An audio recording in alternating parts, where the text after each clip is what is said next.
Miss Shea Butter Books in our first independent bookstore highlight, Busboys and Poets. I can't be on this journey with you all with this YouTube channel and not talk about Busboys and Poets, being the fact that I live in the Washington, D.C. area.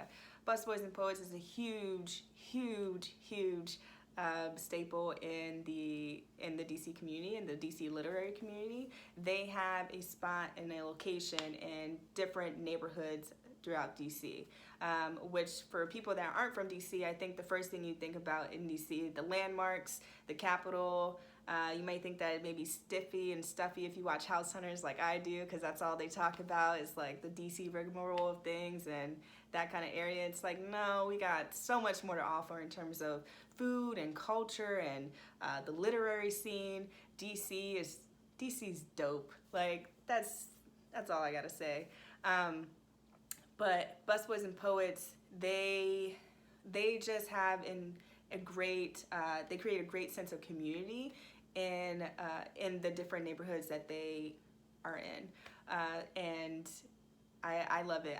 It's one of the things that I miss most about from like experiencing this pandemic is not being able to go to Busboys and Poets, going to the open mic nights and hearing some up and coming poets and also feature poets share their poetry, because it's such a whenever anyone's like sharing their art with you, it's a courageous act. It's nerve-wracking. It's a piece of themselves that they're giving to you all, hoping that you can resonate it in somehow, some way, maybe share some impact and that sort of thing. Busboys and Poets also has a restaurant, so pretty dope restaurant.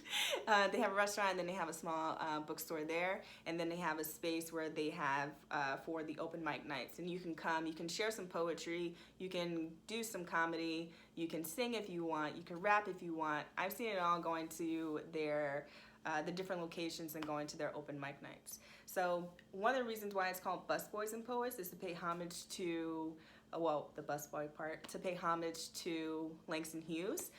So the story goes that Langston Hughes was once a busboy and bussing tables while he was writing and really kind of out there to on his writing journey. So I think it pays homage to not only Langston Hughes, but the struggle of being an artist and like really kind of diving in and focusing on your craft, and what does that mean to you or to them as an artist. And that just means to really just to do any kind of odd, meaningless even kind of job in order to be able to know and have that faith that one day I'll be great, or or even if it's not one day I'll be great, but one day like I'll have an impact, and the fact that I'm like living my dreams and this is the way how, it's all that matters. So yeah, and here's Langston Hughes, by the way. I did get this from Busboys and Poets. This looks massive, but he's a poet, Langston Hughes, from the 20th century, and he's had a huge impact on I would say just like during the Harlem Renaissance, and the coolest thing I think about Langston Hughes is like how he weaved in his poetry with jazz, and it said that like he could recite a poem, go up there and recite a poem, and then like the jazz would just kind of start kicking in. So that's pretty dope. I think that Langston Hughes is just so, in some ways by like scholars, he can be like so underrated, because he really spoke for like the Black experience. He spoke in such a way, like he wrote in such a way where he wanted Black people in particular, he wanted to be able to just be able to reach everyone. He wanted to reach Black people, and just kind of make it short and simple and sweet. And I think that there's beauty in simplicity, but maybe scholars will disagree with me. Who cares?